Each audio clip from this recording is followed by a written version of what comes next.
આકાશવાણી ભુજ પ્રસ્તુત છે અખબારોની હેડલાઇન્સનો કાર્યક્રમ હેવર.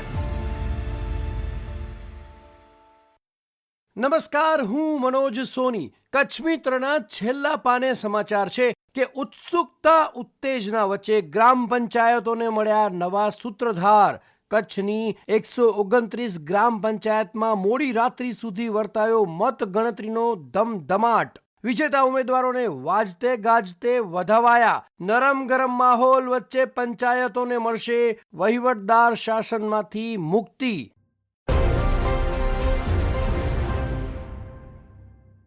અન્ય એક સમાચારમાં મુખ્યમંત્રી કાર્નિવલમાં ભાગ લઈ અને કુરન જશે. 27મીએ સાંજે ભુજમાં હાજરી પુરાવી કુરનમાં રાત્રિ રોકાણ કરશે.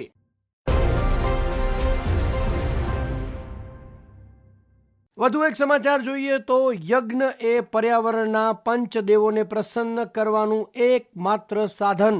સમસ્ત જીવ સૃષ્ટિ કલ્યાણ સમિતિ આયોજિત પર્યાવરણ શુદ્ધિ વર્ષા મહાયજ્ઞમાં આહુતિ આપી રાજ્યપાલ આચાર્ય દેવવ્રતજીએ પ્રારંભ કરાવ્યો. પરંપરાને પુનઃ સ્થાપિત કરવાનું આહ્વાન કરાયું.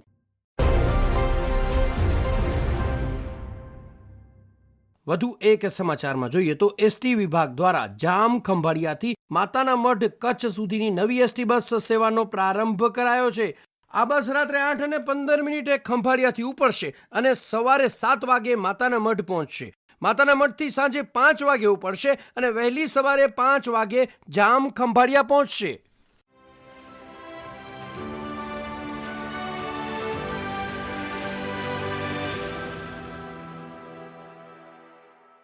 હું જયેશ રાવલ. દિવ્ય ભાસ્કરના પહેલા પાના પર હેડલાઇન છે, સારે જહાં સે અચ્છા.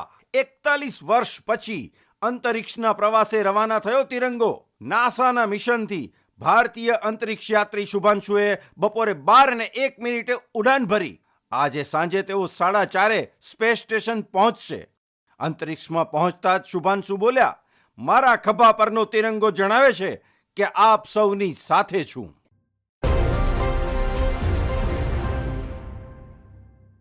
દિવ્ય ભાસ્કરના ભુજ ફ્રન્ટ પેજ પર અહેવાલ છે, જિલ્લામાં નવા શૈક્ષણિક સત્રથી પ્રી પ્રાઇમરી શિક્ષણ માટે 30,282 ભૂલકાઓ બાલવાટિકાના પગથિયા ચડશે.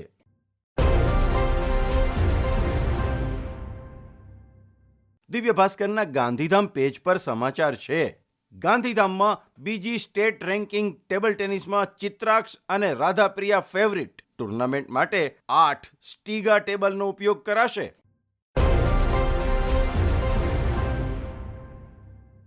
દિવ્ય ભાસ્કરના અંદરના પાને અહેવાલ છે, શાળાઓ શરૂ થવાને 6 દિવસ થઈ ગયા, છતાં 3,000થી વધુ શિક્ષકોની જગ્યા ખાલી.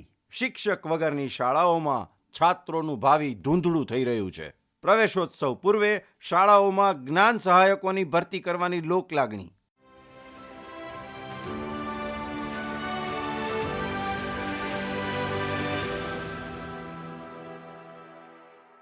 હું ઈશા ઉપાધ્યાય. ગુજરાત સમાચારના પહેલા પાને હેડલાઇન છે, નવી નેશનલ એજ્યુકેશન પોલિસીની ભલામણોને આધારે નિર્ણય, વિદ્યાર્થીઓને રાહત. સીબીએસઈની ધોરણ 10ની પરીક્ષા 2026થી વર્ષમાં 2 વખત લેવાશે. પ્રથમ વખત ફેબ્રુઆરીમાં લેવાનારી પરીક્ષા મુખ્ય, જ્યારે બીજી વખત મેમાં લેવાનારી પરીક્ષા પૂરક ગણાશે.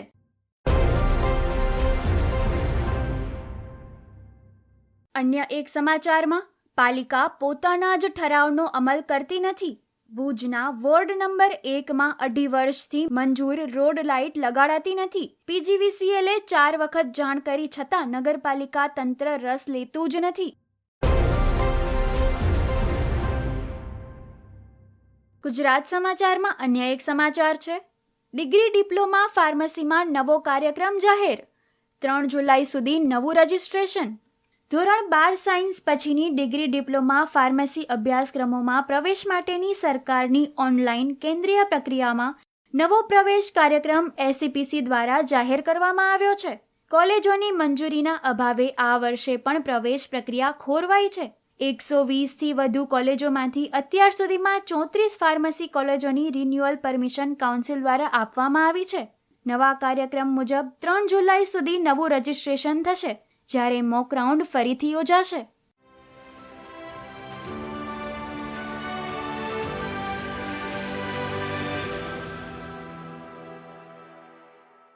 હું નિમિષા શાહ. સંદેશના અંદરના પાને સમાચાર છે. ગાંધીધામ ખાતે રાજ્યપાલના હસ્તે નવનિર્મિત ડ્યુન્સ કોલેજનું ઉદ્ઘાટન. તમામ ક્ષેત્રોમાં વિકાસની સાથે કચ્છે શિક્ષણ ક્ષેત્રમાં પણ હરીફાઈ કરવી પડશે. વિશ્વના સૌથી મોટા સોલાર પાર્કના નિર્માણથી કચ્છ દુનિયામાં ગ્રીન ઉર્જાનું કેન્દ્ર બનશે.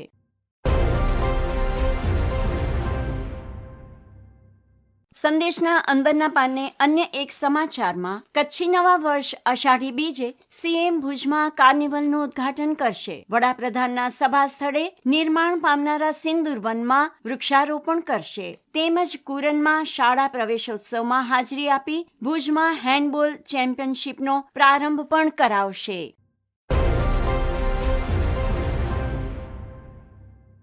સંદેશના સ્પોર્ટ્સના પાને સમાચાર છે. બુમરાહ 3 જ ટેસ્ટ રમશે, યોજના બદલાશે નહીં, ગંભીરની સ્પષ્ટતા. એજબસ્ટન ટેસ્ટમાં શાર્દુલના સ્થાને કુલદીપને રમાડવામાં આવે તેના ગંભીરે સંકેત આપ્યા. સિરિયસ પ્રેક્ટિસ કરો, ભારત માટે રમવા આવ્યા છો, ગાવસ્કરની ટીકા. તેમજ સ્પોર્ટ્સના અન્ય એક સમાચારમાં નીરજ ગોલ્ડન સ્પાઇક ઇવેન્ટમાં 85.29 મીટરના થ્રો સાથે પ્રથમ સ્થાને રહ્યો.